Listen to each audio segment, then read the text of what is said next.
Hello everyone, welcome back to the online help guide. I'll be guiding you on how to log out on Imo in this tutorial. Let's get started. Start by opening Imo on your device. Tap on your profile at the top left. Tap on Settings. You will land on the Settings page. Now tap on Account and Security. Tap on Logout at the bottom. Tap on Logout again to confirm.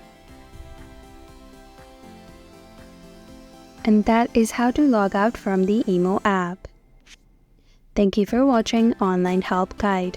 Hope this video was helpful. If it was, then hit the like button and comment down if you have any questions or feedback.